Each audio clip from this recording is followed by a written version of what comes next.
Hello and welcome to Twist List. Today we are looking at 10 bizarre inventions from the Victorian era. The Victorian era began in 1837, when Queen Victoria ascended to the British throne, and lasted until 1901, when she died. Like every other period in the history of England, the era saw its fair share of weird inventions. At number 10 we have Safety Coffins. https://www.youtube.com/watch V equals Q01BW798F2W. Declaring people in prolonged coma to be dead was quite common during the Victorian era. The lucky ones often woke up at their funerals, while the unluckier and unfortunate ones woke up in their graves, where they probably later died. This led to the introduction of waiting mortuaries, where the bodies of dead people were taken until they began to decay. Waiting mortuaries didn't help much, since more dead people ended up there than living, so safety coffins were introduced. Safety coffins were just like normal coffins, except that they had tools and apparatuses that a dead person could use to either escape from the coffin or to inform people above that they were still alive. Some safety coffins had strings that rang a bell above the ground whenever they were pulled or if the corpse moved. Others exposed a flag above the ground whenever the supposedly dead person blew air into a tube. Others had ladders that the person could simply use to climb out of the grave. The 9th spot on the list is occupied by wave and rocking baths. Many Victorians believed in the use of water to treat injuries, cure diseases, and improve their general well-being. This often motivated them to travel to streams and rivers, where they took special baths. These rivers and streams were often far away, which meant that most people left their homes for several months at a time. Wave and rocking baths were invented to put an end to these journeys. Wave and rocking baths looked almost like regular bathtubs, except that they were curved and had a raised top. The curve was deliberate, meant to allow users to rock the bath to simulate the movement of water currents in a river. The baths were made in different designs and sizes, depending on the manufacturer. Some looked like adult-sized baby cradles, while others looked like enclosed adult rocking chairs. Users could also turn the wave and rocking baths into normal bathtubs whenever they weren't taking hydrotherapeutic baths. All they needed to do was to put a piece of wood at the base of one of its curves to stop it from rocking. Number 8 on our list is Mustache cups and spoons. A well-groomed moustache was the pride of a perfect Victorian gentleman. Men of the era did anything, including adding wax, to their moustache to give it the required smooth and sturdy look. This, however, came with its own problems, as the wax melted or stained whenever a man would drink tea or coffee.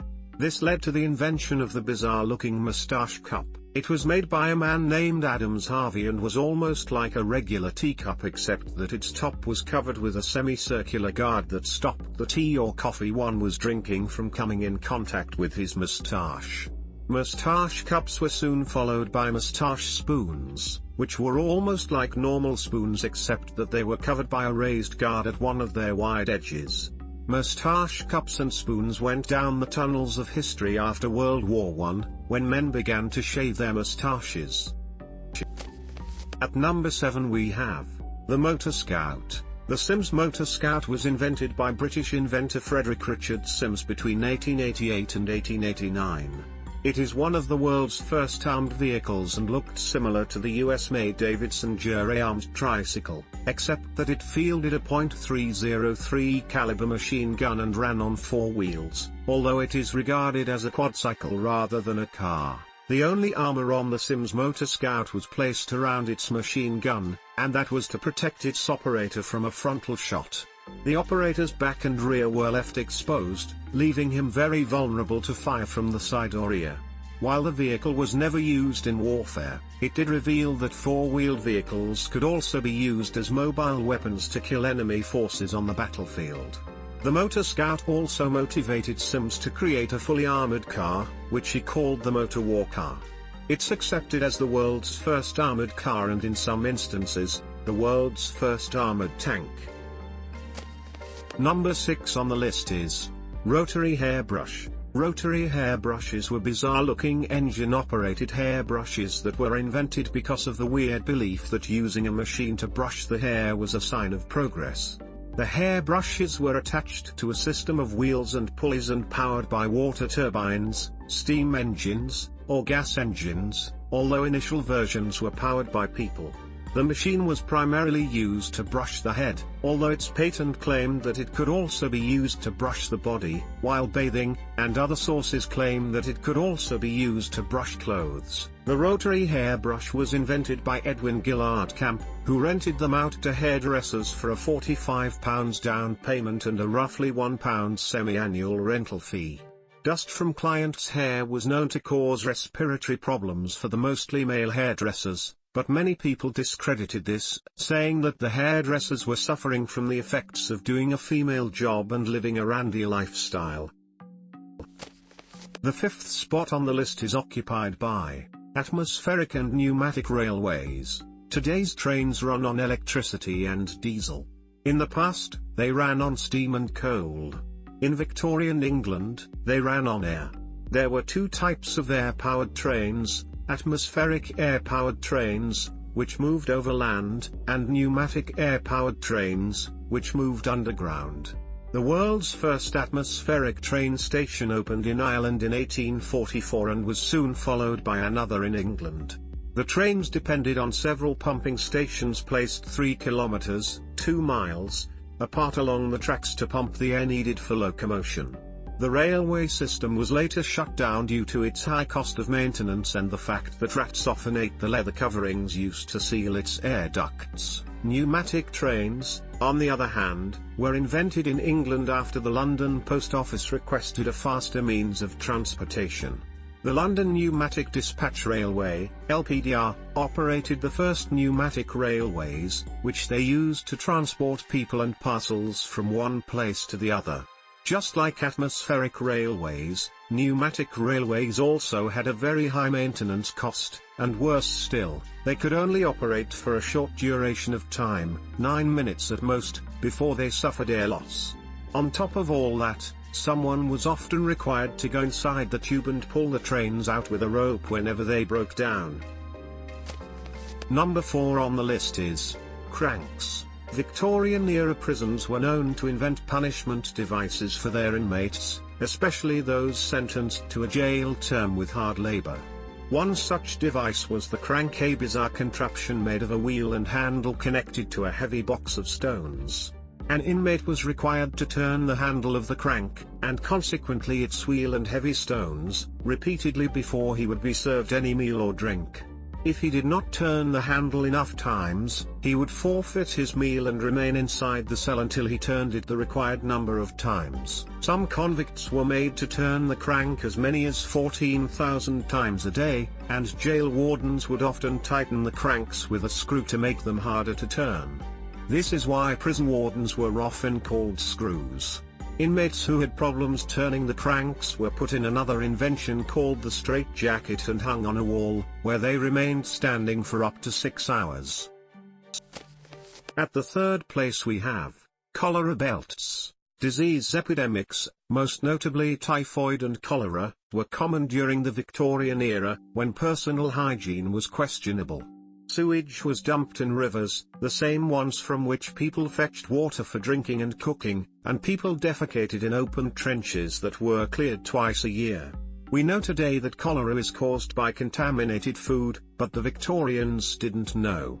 Many of them believed it was caused by bad smell.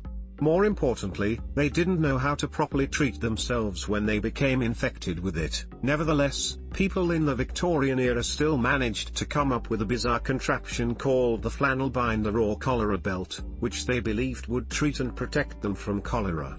In reality, the belts did nothing, but they saw wide usage, even in the military, where British Army medical officers used them to treat cholera in soldiers. The military believed so much in the useless belts that they even kept them at hand in case of an outbreak. At the second spot is Electrophone.